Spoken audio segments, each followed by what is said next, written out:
Saya kebetulan pernah meliput di kepolisian, pernah meliput di TNI, di politik apalagi ya. Bagi saya ini jelas-jelas bertentangan dengan keputusan Mahkamah Konstitusi. Jadi betul-betul keputusan Kapolri tersebut itu melanggar 3 langsung. Peraturan kepolisian itu, peraturan di bawah tidak boleh melanggar undang-undang yang di atasnya. Kondisi kayak gini tentu saja akan membuat delegitimasi terhadap organisasi kepolisian. Orang nggak percaya, legitimasinya runtuh loh dengan cara-cara seperti ini. Kita mengingatkan bukan benci, karena kita sayang. Iya benar-benar. Itu yang penting mesti garis bawah itu, Bang. Jangan sampai kita disangkanya justru kita benci, padahal kita nih mengingatkan ke arah yang lebih baik. Kenapa kira-kira kok Kapolri buru-buru banget sih, gitu? Kenapa nggak nunggu revisi aja? Nah, maka di sini menurut saya keputusan, ada kekuasaan politik yang mengangkangi aturan hukum. Berarti ini serius dong, Bang? Serius. Dunia akan melihat ini, bahwa Indonesia sedang menabrak konstitusinya sendiri. Produk yang disetujui yang dilakukan antara pemerintah dan DPR. Artinya ini pembangkangan terhadap juga lembaga DPR dan juga presiden.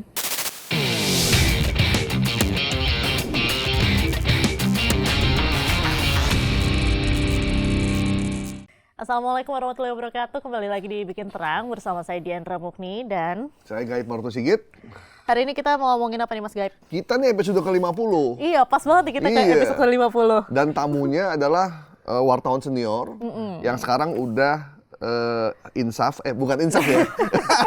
Yang sekarang sudah jadi akademisi di Universitas Nasional. Ada Pak Slamet Ginting. Halo Pak, apa kabarnya? Kabar baik Diandra, Bung Sigit. Ya. Ini Gaib Maruto Sigit. Bang Ginting ini mungkin orang yang liputannya adalah pertahanan, keamanan, polisi, TNI, politik sejak masih muda. Jadi begitu dia udah keluar dari jurnalis, kemudian jadi pengamat, jadi akademisi, udah pasti dalam banget ya. Udah hatam lah. Udah hatam. Soal perpolitikan, perkepolisian, perTNI-an di negeri ini ya. Langsung kita mulai dari yang paling hot dulu ya. Bang, tim reformasi sudah dibentuk. Undang-Undang Polri dalam proses revisi. Tiba-tiba Kapolri mengeluarkan Perpol nomor 10 tahun 2025 yang menegaskan bahwa 17 kementerian lembaga ini layak untuk diduduki oleh polisi aktif. Ini abang melihatnya seperti apa? Karena hampir semua publik kaget loh. Bukannya udah dilarang sama MK ya. Tapi tiba-tiba saya senang nih polisi selalu mendahului nih. Sebelum ada tim reformasi Pak Prabowo, udah bikin dulu. Begitu juga ini sekarang. Silakan Bang. Itu menyalip di tikungan.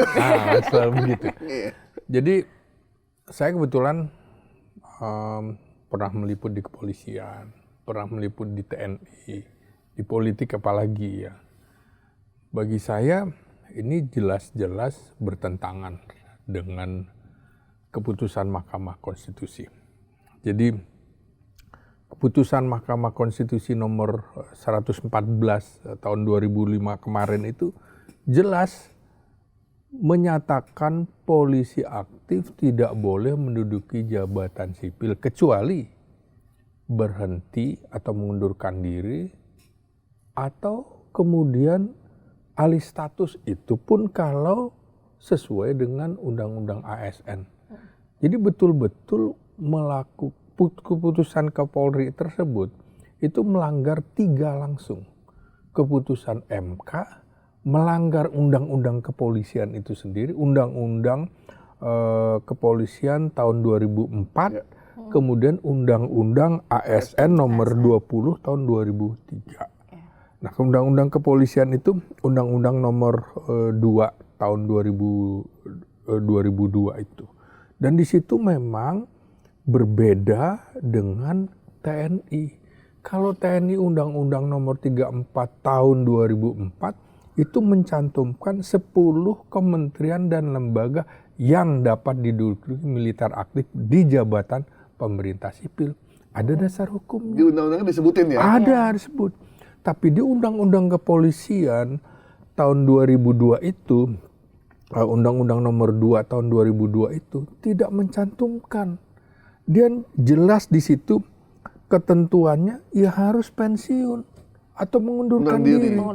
Jadi apa yang diungkapkan oleh MK itu betul-betul harus mengundurkan diri atau pensiun dini dan tidak lagi ada justifikasi untuk penugasan dari Kapolri. Waktu itu penugasan dari Kapolri, saya juga bingung.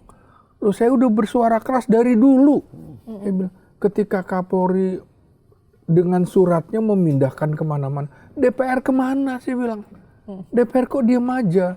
Terus masyarakat sipil di mana? Terbelah, Kompolnas diam aja. Dan sekarang menurut saya kecewa juga. Presiden kok membiarkan atau belum mengambil keputusan? Itu keliru betul. Presiden tahu nggak sih itu ada perpol itu? Mestinya tahu ya, Mestinya tapi tahu. jangan-jangan apa? Jangan-jangan Mestinya samakan. tahu. Jadi mensyaratkan mundur itu jelas-jelas di Undang-Undang Kepolisian. Nah, peraturan kepolisian itu, peraturan di bawah tidak boleh melanggar undang-undang yang di atasnya. Ya. Itu perintah konstitusi loh, tidak boleh melanggar undang-undang dasar, tidak boleh melanggar undang-undang. Peraturan itu di bawah undang-undang. Jadi kalau mau, ya nanti ketika revisi peraturan Kapolri ini dimasukkan di dalam revisi itu. Seperti yang dilakukan TNI melalui Undang-Undang Nomor 3 tahun 2005 tentang TNI, memasukkan tambahan kementerian dan lembaga yang bisa diduduki militer aktif di jabatan pemerintah sipil. Jadi patuh pada undang-undang. Polisi itu enggak. Nah, berarti ini bisa dibilang inkonstitusional dong ya Pak. Nah, jadi Iya. implikasi hukumnya jadi gimana nih? Apakah ini harus dibatalkankah atau bagaimana langkahnya nih? Ya, begini ya. Inti dari Perpol nomor 10 tahun 2000 ini juga mengatur tentang penempatan polisi aktif di jabatan pemerintah sipil. Ini disebutkan sampai 17 lembaga. Instansi, Kan iya. intinya itu ya. Nah. Tapi ini nggak bisa dijalankan. Kalau kemudian undang-undangnya bertolak belakang, ya pasti inkonstitusional. Katanya menegaskan itu Bang, membantu menegaskan bahwa putusan MK maupun Undang-Undang Polri itu dengan 17 ini malah akan mempermudah juga. Karena nanti akan dibentuk PP, kemudian masuk di revisi Undang-Undang Polri. Betul, tapi nanti nggak bisa serta-merta. Nggak bisa peraturan Nggak bisa, Polrinya nanti ya? dulu kalau kemudian sudah dimasukkan ke dalam undang-undang. Keputusan MK itu final dan mengikat. Serta-merta langsung. Kenapa kira-kira kok Kapolri buru-buru banget sih, Ujuk-ujuk Bang? gitu. Kenapa nggak nunggu revisi aja? Nah, maka di sini menurut saya keputusan, ada kekuasaan politik yang mengangkangi aturan hukum. Ini yang nggak bisa menurut saya. Makanya kalau kita lihat ya secara komprehensif itu ada permasalahan yang semuanya harus duduk bersama. Ini nggak boleh seperti ini. Nanti semuanya juga akan melakukan pelanggaran-pelanggaran serupa. Semua akan mengacu, loh polisi aja dia penegak hukum bisa seperti itu, kenapa gua enggak? Harusnya kan jadi contoh. Dia pelindung, pelayan, pengayom masyarakat. Lu aja nggak bisa mengayomi. Nanti semuanya juga begitu. Nanti mau dihukum, tar dulu. Kita udah punya peraturan. Loh, tar dulu dong. Nah, itu menjungkir balikkan semua aturan main. DPR kayaknya Diam-diam aja sih. aja Bang. Kemarin Ketua Komisi 3 ya, Bang Haji Habibur Rahman, itu setuju-setuju aja, memungkinkan kok katanya. Ya nggak bisa begitu. Ini kan politis ya. Jadi ketika kita tidak bisa lagi berharap dari parlemen, Ya kita berharap dari siapa? Dari pers, dari akademisi, masyarakat sipil. Masyarakat sipil. Makanya kita berkumpul di sini dalam rangka mengingatkan ini. Jadi karena background saya ilmu politik ya, ini ada konflik norma. Konflik norma indikasi politik kekuasaan. Ini betul-betul ada indikasi politik kekuasaan.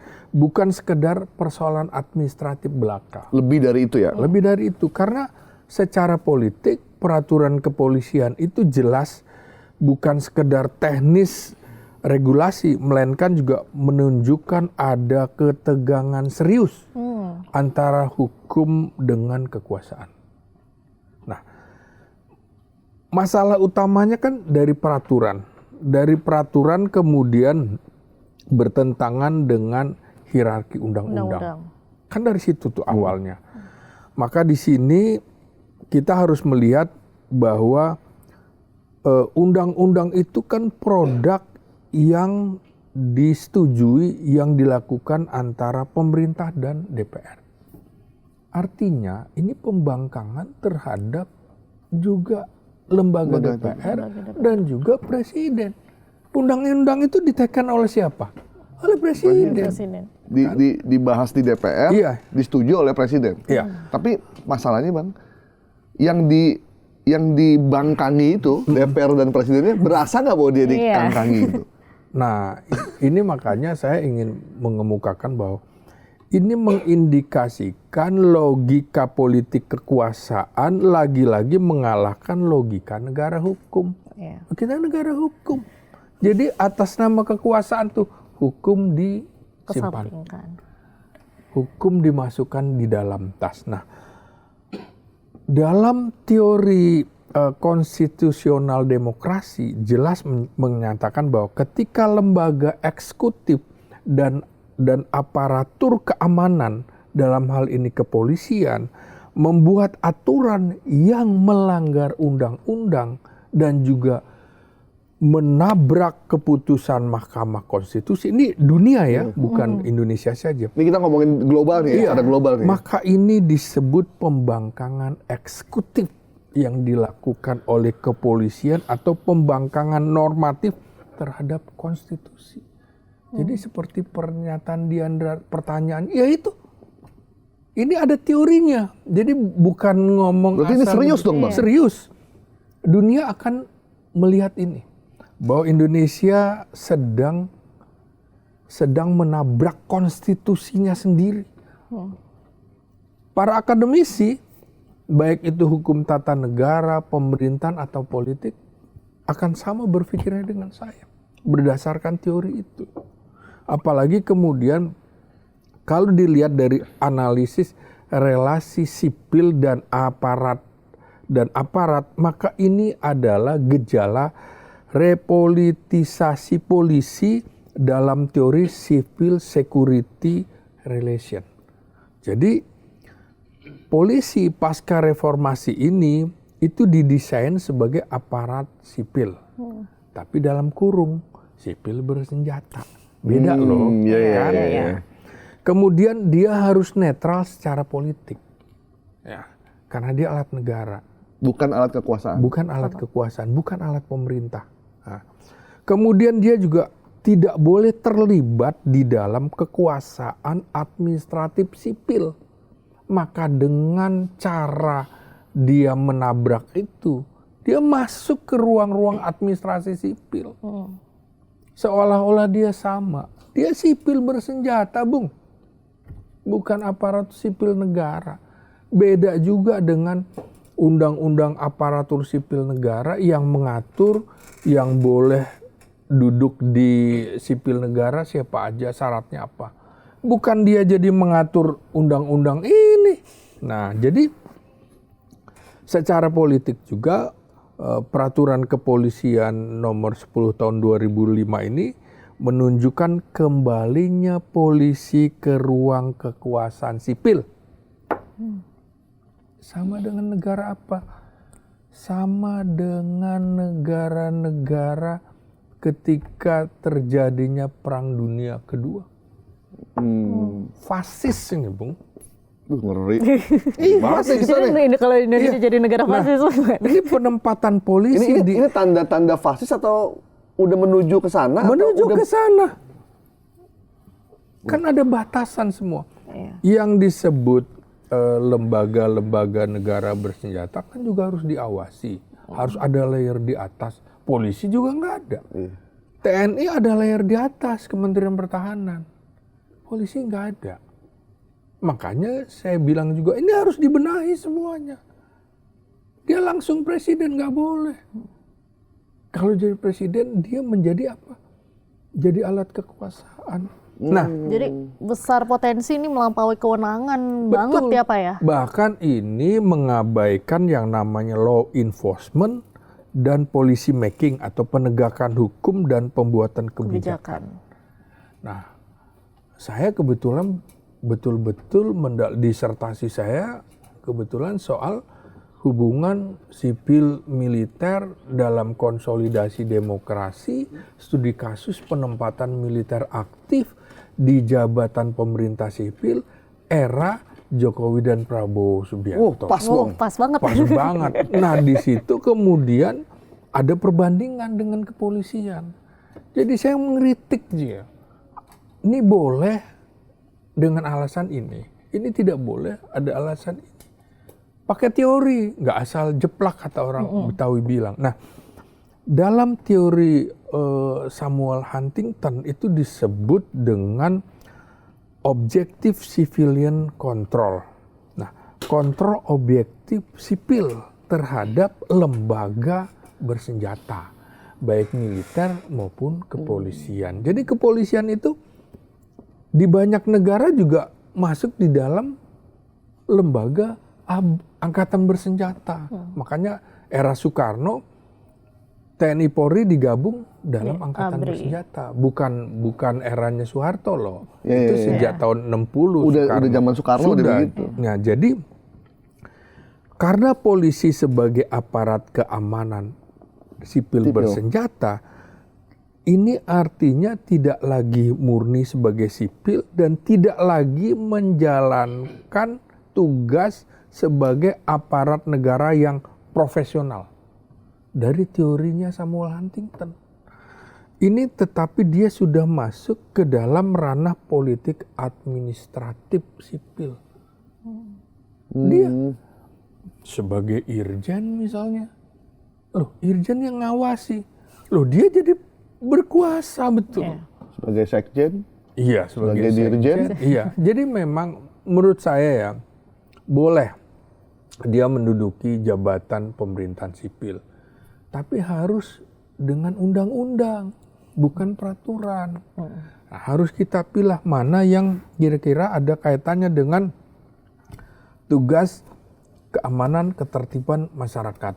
Kamtibmas dalam penegakan hukum, untuk melayani, mengayomi, melindungi masyarakat. Kayak misalkan di 17 itu ada OJK, Bang. Itu hubungannya apa sama polisi, Bang? Nah itu kan Anda juga tanya kan. Saya jadi OJK, PPATK. Mungkin kalau ada fraud gitu. Kenapa Bang mereka nggak nunggu pensiun? Undang-undangnya dulu atau gini deh, atau kenapa harus sekarang aktif gitu? Apakah mungkin jadi conflict of interest nanti? Dia bisa lihat rekening orang, dia bisa lihat segala macam. Kalau profesional nggak apa-apa, kalau objektif nggak apa-apa. Iya, kalau kemudian ada kan kepentingan yang lain ya kan. Makanya kemudian ini kan sehingga dia punya dua komando kan kalau di situ.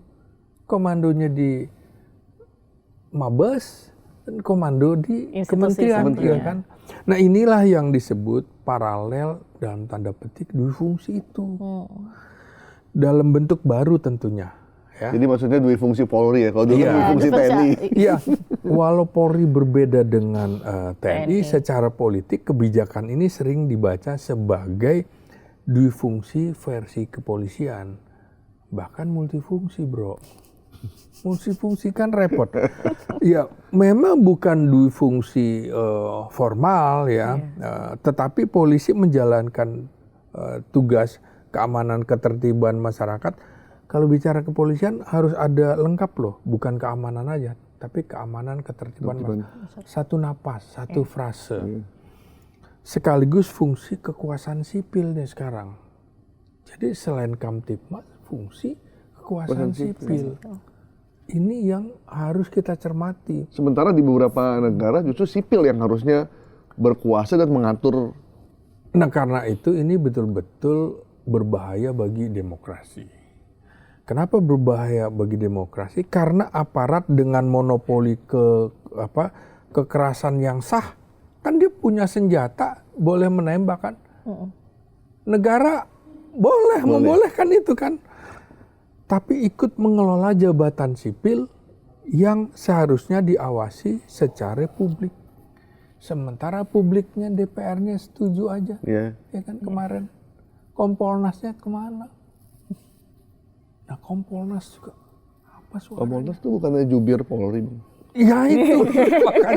Nah, jadi memang betul-betul kalau kita lihat dari perspektif politik institusional, saya masuknya nggak ke bidang hukum ya, karena saya bukan hukum ya, saya backgroundnya ilmu politik dan komunikasi politik. Maka lemahnya civilian oversight ini secara politik dengan terbitnya peraturan kepolisian, ini jelas mencerminkan satu lemahnya pengawasan sipil. Yang adanya di DPR sebenarnya ya? Iya, DPR tidak terlibat.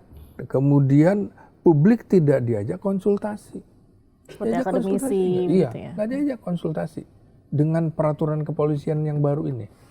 Kemudian yuk, Kompolnas perannya sangat terbatas. Malah seperti Bung Goib bilang jadi jubir, kan repot kalau gitu. Nah, Presiden lagi-lagi sebagai pemegang kekuasaan tertinggi atas kepolisian nampaknya kok membiarkan atau kemudian mendiamkan. Saya nggak tahu. Belum ada pernyataan dari Presiden soal itu. Yang sudah menyatakan itu salah satu wakil apa anggota ya tim informasi Polri, Pak Mahfud MD ya.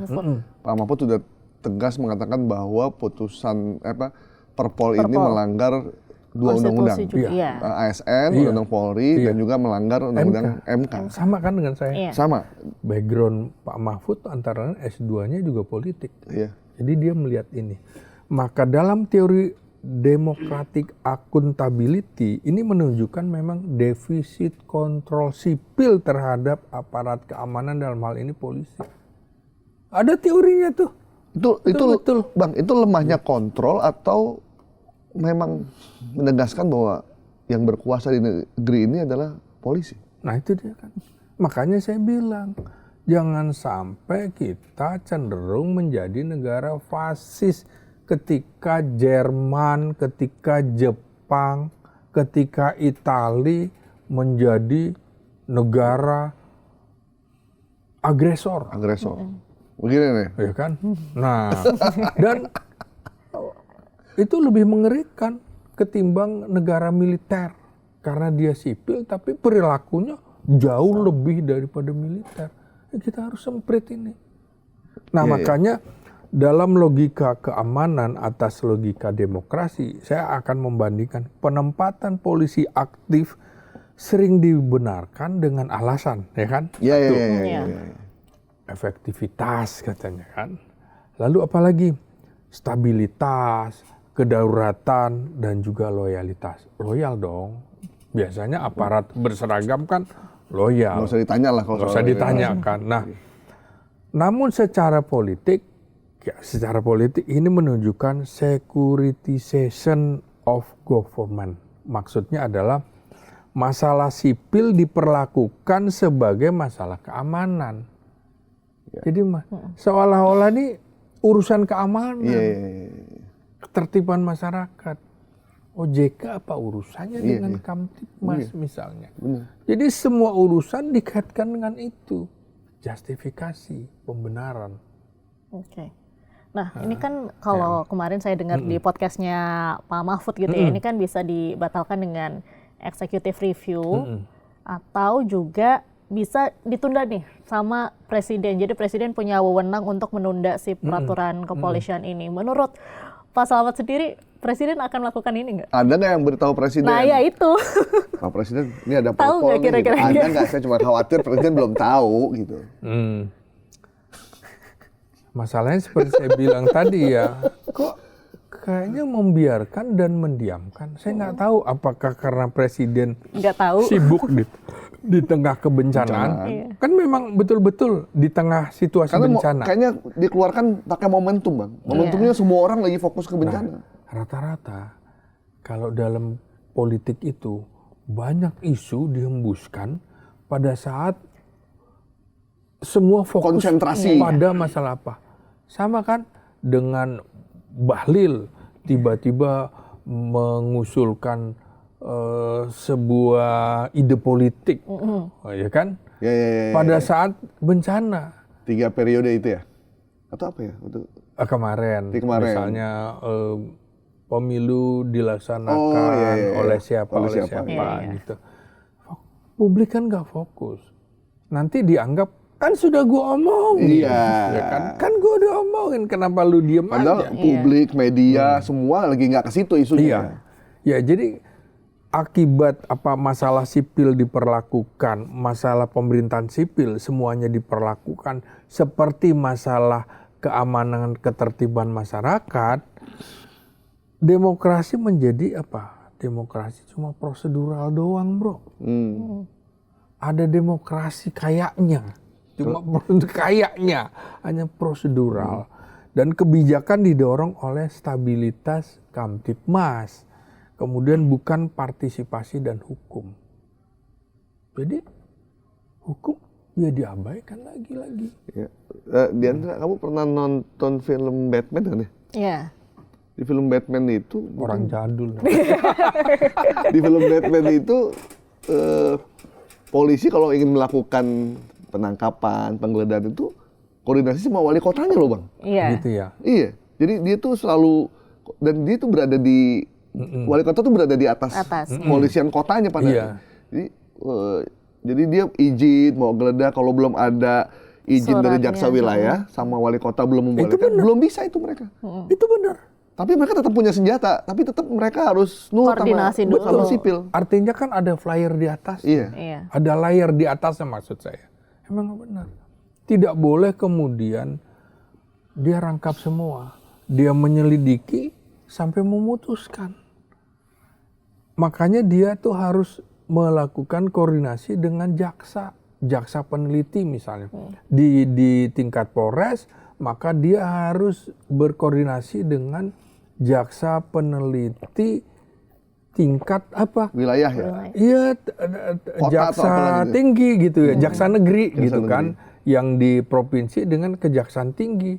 Kalau kemudian yang Mabes Polri ya dengan kejaksaan agung. Karena ini penyelidik, ini penyidik dalam satu rangkaian rejim hukum yang ujungnya bermuara ke pengadilan. Nah, karena itu betul-betul implikasi politiknya, lagi-lagi saya bicara politik, implikasi jangka panjang dari pembangkangan yang dilakukan polisi dengan Perpol 10 tahun 2025 ini, satu, terjadi erosi supremasi hukum. Ya, betul-betul. Jika peraturan kepolisian bertentangan dengan keputusan MK, juga keputusan undang-undang, dibiarkan terus dibiarkan, maka hukum menjadi fleksibel bagi pemegang kekuasaan. Ya kan?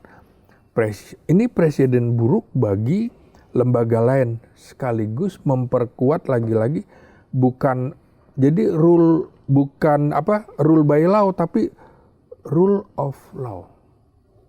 Ini nggak bisa. Kemudian yang kedua, lagi-lagi ini terjadi politisasi kepolisian. Mengapa? Karena polisi aktif di jabatan sipil berisiko kehilangan netralitas, kan? Netralitas bisa hilang.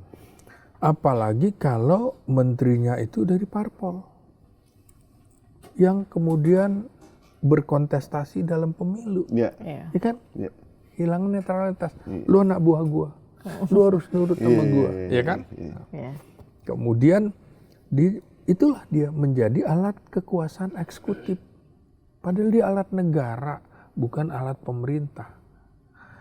Lagi-lagi dari situ terlibat konflik kepentingan. Ya kan? Terlibat konflik kepentingan. Nah, maka dalam konteks elektoral ini sangat sensitif. Makanya muncul parcok itu. Iya, Gitu. Ini sebenarnya penegasan aja kali ya. Karena sebelumnya udah dilakukan juga. Akhirnya benar, lu membenarkan tudingan orang kan. Ya kan? Bang, apa yang menurut Abang ya? Kenapa DPR kok cenderung diam saja dengan kalau ini udah aja pembangkangan konstitusi, pelanggaran terhadap undang-undang putusan Mahkamah Konstitusi, harusnya kan DPR nih bereaksi. Bahkan itu membangkangi DPR juga. Iya. Tapi kemarin ketua komisinya udah ketemu sama Polri juga. Cincai-cincai. Enggak, mungkin dia diskusi kali Bang. Berkoordinasi, mungkin nanya juga. Cuman kayaknya nggak ada reaksi yang Ya, kekhawatiran tuh biasa-biasa aja. Harusnya dia sebagai lembaga pengawas mengingatkan ini keliru loh. Itu nanti boleh, tapi nanti dimasukkan dalam undang-undang, bukan yang sekarang. Kan sedang berproses revisi undang-undang kepolisian itu. Ya saya setuju, boleh polisi di jabatan sipil, tapi dibatasi dengan alasan apa yang terkait dengan tugas-tugas kepolisian. Itu nanti dimasukkan di dalam undang-undangnya. Nah, kondisi kayak gini tentu saja akan membuat delegitimasi terhadap organisasi kepolisian. Orang nggak percaya. Legitimasinya runtuh loh dengan cara-cara seperti ini.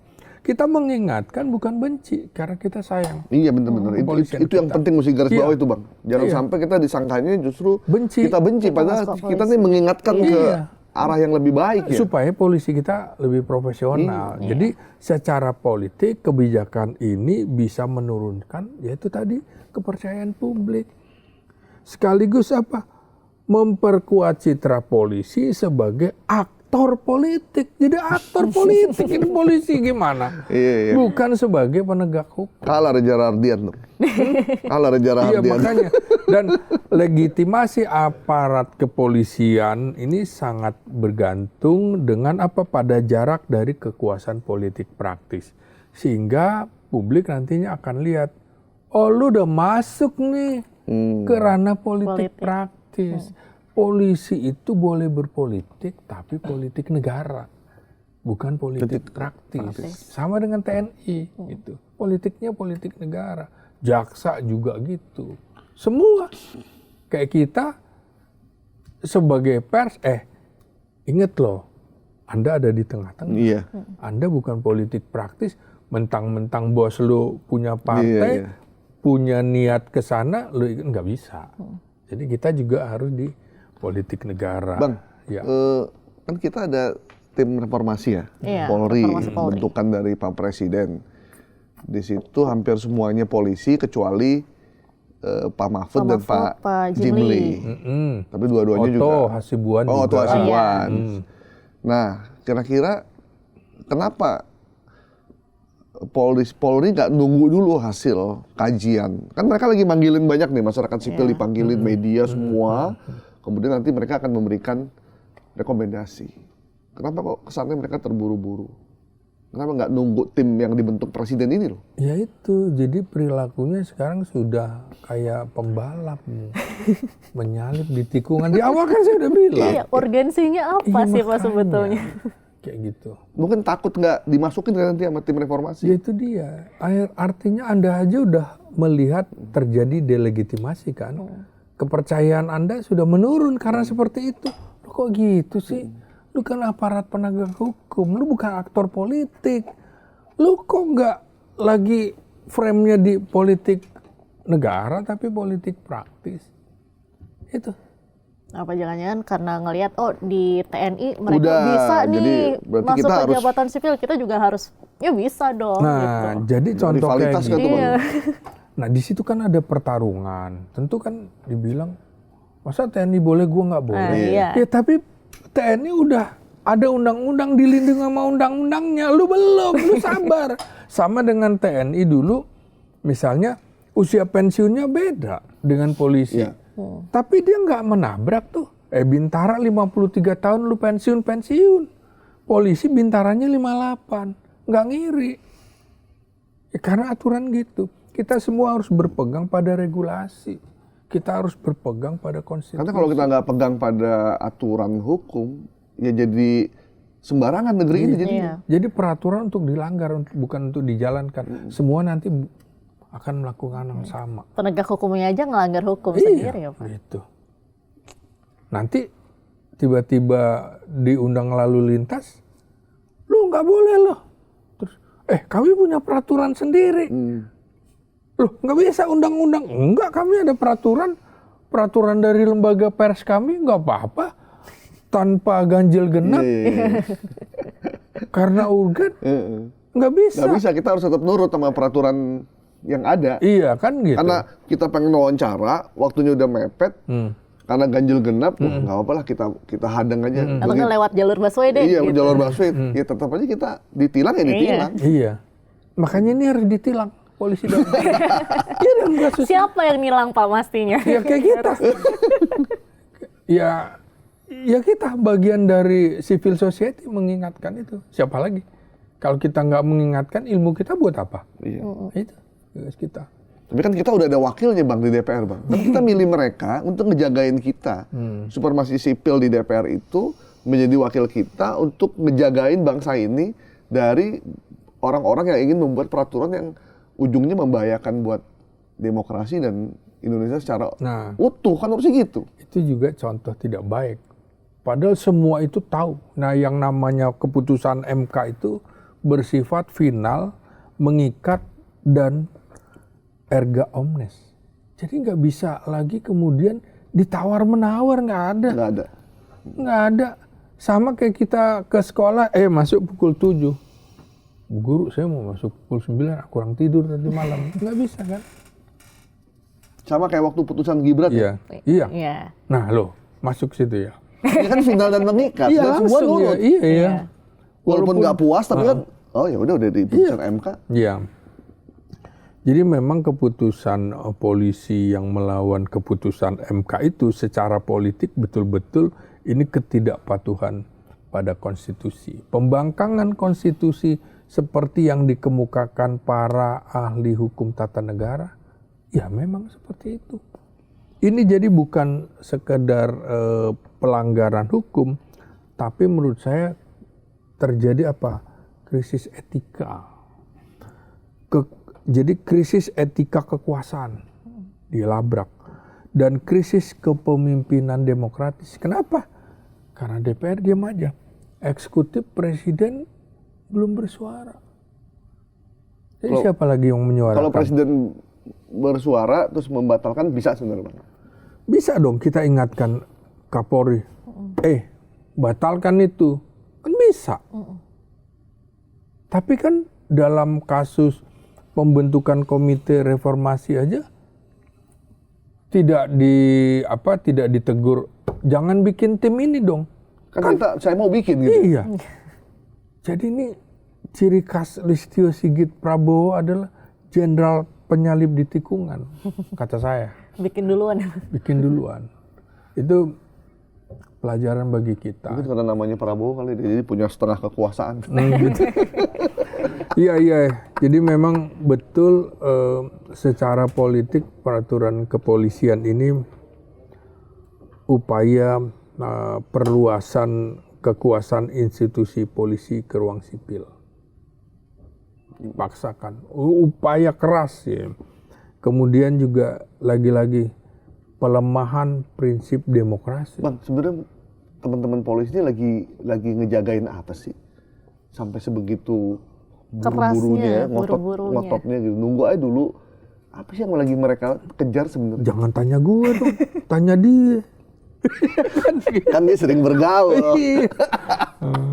Gitu. Jadi Abang sering bergaul. Iya, tapi bergaul bukan berarti terbawa arus. Iya. Yang terbawa selentingan yang gitu. terbawa arus kan cuma apa?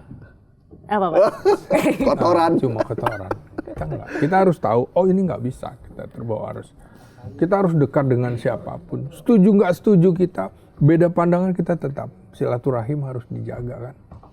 Nah, jadi betul-betul menurut saya ini pelemahan prinsip supremasi hukum dan demokrasi konstitusional. Harus kita ingatkan itu. Dan lagi-lagi inilah gejala normalisasi peran aparat kepolisian di dalam pemerintahan sipil. Dia ingin masuk merasa bahwa gue juga sipil, gue boleh masuk. Nah 17 ya, itu Bang, kan ada beberapa pengamat polisi ya bilang ya polisi wajar masuk itu karena kan polisi sipil. Iya, tapi kan ada beda. Lu nggak boleh pakai senjata kalau mau seperti itu. Senjata dia 2 loh bro. Apa? Senjata api dan hukum. Oh iya dia punya. Dia. Lebih ngeri. Powerful berarti ya? Powerful. Bang, kalau misalkan TNI senjata aja, hukum nggak punya. Bang, jaksa hukum aja, senjata nggak punya. Bang, kalau ini misalnya bintang 1 ya atau bintang 2 masuk sebagai irjen, itu kalau begitu dia masuk kementerian atau lembaga, dia senjata dibawa nggak Bang? Ya dibawa. Kan polisi aktif. Oh iya polisi aktif ya? Iya. Kalau nggak bawa senjata bingung kan? Makanya di undang-undang kepolisian sendiri menyebut harus mundur, harus pensiun dini. Itu kan. Dan sampai lagi meeting rapat gitu. Jadi ya itu tadi, lagi-lagi ini menjadi presiden buruk bagi netralitas kepolisian di dalam kontrol sipil. Nanti dia kalau kemudian perbedaan pendapat taruh pistolnya di depan gimana? Sebentar, badan saya agak nggak enak, saya naruh ini agak berat. Iya gitu. Gimana Pak? Kira-kira gitu kan. Nah, jadi ini forum ini bagus. Jadi jika tidak dikritisi, maka demokrasi bergerak ke arah security dominate government. Artinya bukan lagi civilian lead demokrasi. Jadi betul-betul dominasi pemerintahan, dominasi kepolisian. Dan bukan lagi pemerintahan yang menjunjung tinggi sipil di tanah demokrasi. Kayak kita serasa kuliah ya. 3 SKS ya. Itu ada. Ini kalau ini teman-teman ya kalau pengen tahu kuliah tentang demokrasi, hukum, Polri, keamanan. Ini kita lagi kuliah nih. Bang, ini kalau di mata kuliah apa judulnya Bang? Ini mata kuliah masalah-masalah demokrasi. Masalah-masalah demokrasi. Dan masalah-masalah pembangunan politik. Di S3 itu namanya. S3 ilmu politik. Wah, 6 SKS dong ini berarti nih. Iya. Ilmu ini aku bawa kemari kan. Makanya pakai teori. Dan itu semuanya ada teorinya dan berlaku global ya Bang? Berlaku global. Not only in Indonesia berarti? Iya betul. Tapi berarti di negara-negara lain ada praktik seperti ini juga Pak? Ada. Jadi dikritik. Oh ini cenderung ke arah sini nih. Oh cenderung menjadi negara fasis lagi. Kira-kira negara-negara lain itu ngelihat nggak putusan ini Bang? Wah, kok Indonesia jadi begini ya? Mereka perhatiin nggak tuh? Perhatikan. Udah nggak ada sekat kok sekarang. Tahu semua. Bencana terjadi di Sumatera. 5 menit mereka udah sana. Karena apa? Kita juga wartawan menyiarkan. Bukan cuma wartawan sekarang. Di era digital. Semua masyarakat bisa. Juga gitu. Mereka ngambil gambar dari kita, potong-potong, di-share lagi, terus dikomentarin. Iya. Dan lebih viral malah dibanding kita. Makanya lebih viral daripada yang punya tim. Makanya udah biasa mereka kita cenderung nonton itu kan. Tapi dengan kecepatan, maka potensi terjadinya hoax besar sekali. Sebenarnya pemerintah, Polri atau siapapun yang sedang berkuasa sekarang, itu melihat nggak sih adanya fenomena perubahan sosial di masyarakat ya, dalam mereka menyampaikan pendapatnya, berkomunikasi dengan publik, mereka bisa saling bersahutan, mereka bisa saling menyamakan persepsi tanpa harus ada pemimpinnya. Itu adanya di media sosial. Apakah pemerintah tuh melihat bahwa riuhnya suara-suara demokrasi di media sosial itu udah begitu powerful sekali, dan mereka bisa bisa menyatukan satu rasa dalam media sosial itu. Dan ini bisa jadi gerakan yang cukup masif sebenarnya. Iya, di dalam beberapa kasus di Mesir waktu itu kan pemerintahnya jatuh karena media sosial. Hanya gara-gara satu kasus isu masyarakat bisa. Karena itu betul-betul jangan sampai negara seperti tidak ada kepalanya. Tidak ada pemimpin. Ini dalam kasus ini juga gitu. Kalau presiden nggak ngomong, mendiamkan, membiarkan, seperti negara tidak ada pemimpin. Kayak Nepal kemarin juga ya Pak. Iya. Mau kita seperti itu, ngeri juga loh medsos ini. Iya. Jaringannya kemana-mana. Tanpa sekat, Tanpa pemimpin. Tanpa pemimpin. Dan sekarang Gen Z tuh sudah sangat melek politik. Udah bukan melek lagi, Udah bukan melek lagi, udah. Saya punya anak di semester 5-6 tuh lagi panas-panas ya semester itu. Adekku juga, padahal masih SMP kelas 3, dia kayak ngebaca gitu, begini ya Mbak. Iya. Gitu. Tapi yang kurang dari mereka adalah sejarahnya, pemahaman sejarahnya. Ya, Iya. sejarahnya itu. Sejarah itu masa lalu yang kita bisa lihat untuk perspektif masa depan. Oh, mungkin nanti anak-anak kita akan nonton baca sejarahnya Pak Fadlizon kan lah udah direvisi nih Bang. Mudah-mudahan itu nanti akan membuat mereka baca ya. Iya, jadi kalau kita lihat sejarah itu seringkali ditulis oleh pemenang. Iya. Ya. Jadi si penjahat karena dia menang, Terserah dia aja ya. Karena itu harus kita kritisi semuanya. Ya betul, dia harus merevisi. Oh, rejim lama dia membenarkan yang ini, maka keliru, rejimnya memperbaiki. Jadi betul-betul nantinya ada dialektika. Oh, yang benar titik tengahnya ini, supaya ada konsensus. Ya nggak apa-apa juga. Dia memperbaiki kekurangan kesejarahan yang lama. Oke Bang, ini kita udah ngomongin Terpol ya. Kita nggak sah kalau kita tidak ngomongin soal pertahanan keamanan dalam negeri nih. Kalau kita udah ngomongin Polri, berarti kita bisa ngomongin tetangga sebelahnya. Kita beberapa minggu lalu dikagetkan dengan pernyataan dari Menhan ya. Pak Syafri. Pak Syafri yang mana yang musuh dalam selimut? Yang pertama dulu nih, yang tiba-tiba dia bilang ada negara di dalam negara. Dia ngambil contoh di Morowali ya, di IMIP itu dia bilang lagi latihan, terus tiba-tiba ada bandara yang di luar yurisdiksi dari pemerintah Indonesia, nggak ada bea cukai, nggak ada segala macam. Imigrasi dan lain-lain. Rame lah tuh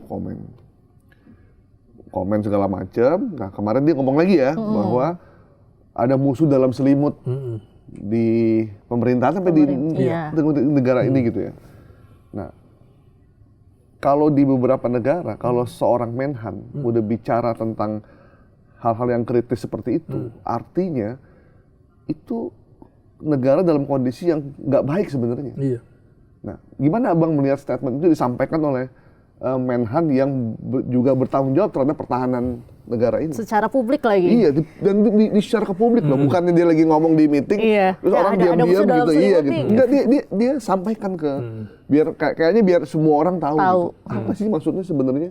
Jadi musuh dalam selimut itu tentu saja bukan serangan militer dari luar negeri, tapi betul-betul ada ancaman di dalam negeri. Karena dalam selimut kita sendiri ya. Iya, ya kan? Berarti biasanya kalau seorang dengan background Menteri Pertahanan itu mempertahankan dari ancaman luar. Nah, begitu omongannya musuh dalam selimut, kita harus abaikan bukan ancaman dari luarnya, tapi betul-betul sekarang ada ancaman di dalam negeri. Di dalam rumah sendiri. Di dalam itu siapa? Berarti aparatur negara, berarti juga di luar aparatur negara. Berkong-kalingkong di situ. Berselingkuh di dalam selimut. Ngeri lagi kan? Ipar dalam maut dong. Ipar dalam maut ya? Berkelindan di dalam ini ya. Lu banyak nonton. Banyakan sinetron ya Mas. Ipar dalam maut kan musuh dalam selimut itu. Nah, jadi berarti ada aparat yang juga menjadi musuh bagi negara ini. Karena sebelum itu kan ada pernyataan Gubernur Sulawesi Tengah yang dia nggak bisa masuk bandara itu. Iya. Ini gubernurnya loh, Yang punya punya wilayah, yang punya teritori. iya. Gubernur aja nggak bisa. Pasti dia mengadu kemana? Kan kira-kira gitu. Dalam perspektif saya, bahwa dia mengadu kepada Menhan. Pak Menhan, saya aja nggak bisa masuk. Oke, berdasarkan situ pasti dia tugaskan orang intelnya misalnya. Ternyata benar. Oh, kok nggak ada aparat ini, nggak ada aparat itu. Secara aturan regulasi perhubungan ada gitu. Tapi dalam faktanya nggak ada tuh barang. Kan gitu. Nah, berarti betul-betul kalau kita lihat omongan Menteri Syafri ini satu rangkaian dengan apa yang dikemukakan di Bangka Belitung. Ya kan? Kita kaya dengan sumber daya alam timah. Belitung kan gitu. Timah, Ya. Bang.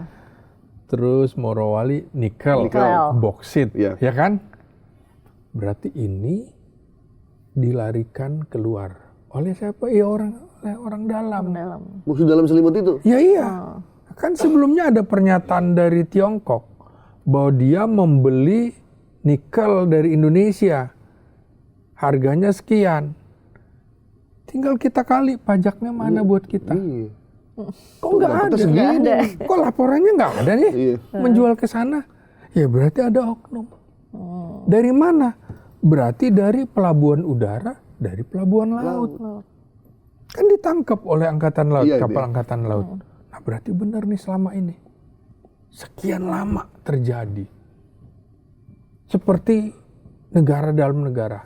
Tidak ada kehadiran aparatur negara. Negara tidak hadir di situ. Berarti Pak Syafri bukan sekedar omong-omong ya? Memang real ada kenyataannya. Saya harap kemudian ada tindakan. Kalau nggak ada tindakan, lu omong-omong juga gitu kan? Ya kan?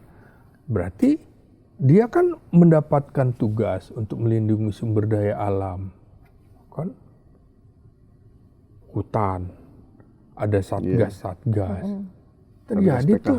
Omongan dia nggak lama kemudian ada bencana di Sumatera.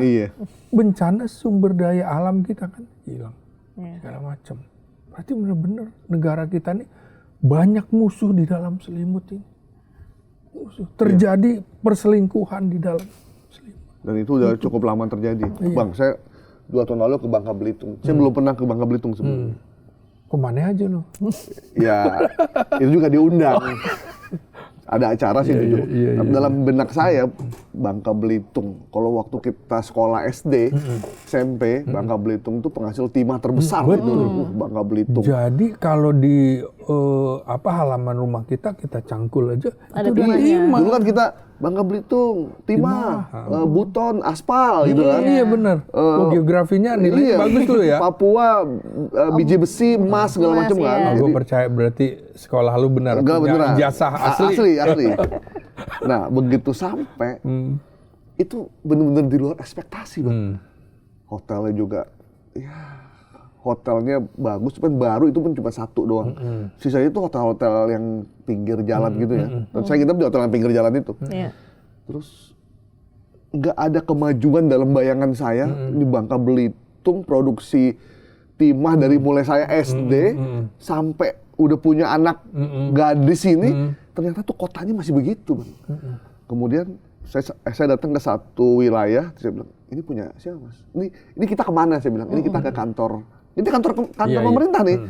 Oh, ini sewa di sini. Oh, ini kita sewa. Yang punya disebut satu nama lah. Hampir semuanya punya dia. Saya bilang, dan masyarakat itu nggak kaya seperti bayangan kita gitu. Padahal tanahnya sangat kaya ya. Tanahnya sangat kaya gitu. Dan saya bilang, dia bilang nanti Mas, nanti kesana lagi lebih menyedihkan lagi. Gitu. Artinya Bang, selama bertahun-tahun ini kita harapkan kalau ada satu sumber daya di satu wilayah, maka masyarakat sekitar itu harus kaya dulu kan? Harusnya. Tapi di kita kan enggak. Udah masyarakat yang nggak kaya, duitnya juga nggak kemana-mana buat masyarakat Indonesia secara umum. Nah, apa yang disampaikan Pak Syafri itu relate dengan apa yang terjadi saya alami. Gitu. Jadi, abang bagaimana nih?